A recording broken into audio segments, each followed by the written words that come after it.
as Buckingham Palace, no doubt still reeling from the Duke and Duchess of Sussex's allegations on mental health and racism, considers its response.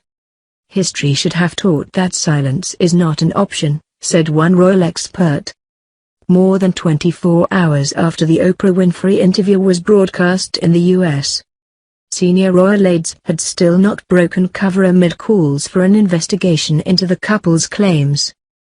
The palace's reaction will be seen as a test of whether lessons were learned from the mishandling of the crisis after the death of Diana, Princess of Wales. The palace in the past had been very loath to come up with a knee-jerk reaction. "Very often they thought, don't talk about it and it will go away," said Joe Little, managing editor of Majesty magazine.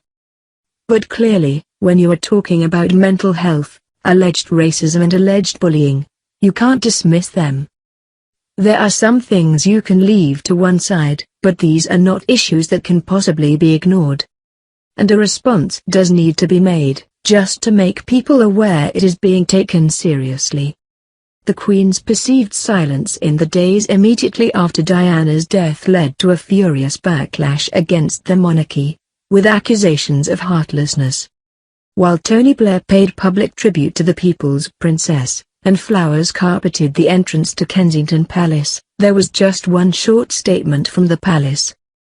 Issued just hours after the Paris crash, it shared the Queen and Prince Philip's deep distress at the terrible news and said other members of the royal family were being informed of the death.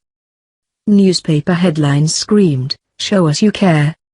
But it was not until the eve of Diana's funeral that the palace sprang into action, with a highly personalized television address by the Queen. Back then, it demonstrated the danger of silence, of leaving a vacuum to be filled by a narrative even more damaging to the institution. After Diana's death, there was a huge backlash. Some really sensational headlines followed between Diana's death and funeral. That stirred people up. "The people read these things and they regard the royal family as heartless," said Little. "Of course, we now know that the Queen, with the best of intentions, was keeping the boys at Balmoral to protect them. But that was one of the rare mistakes of the Queen's reign, not to react a bit more positively, not to be a bit more reactive to it. I think that won't happen again. I think the palace will respond."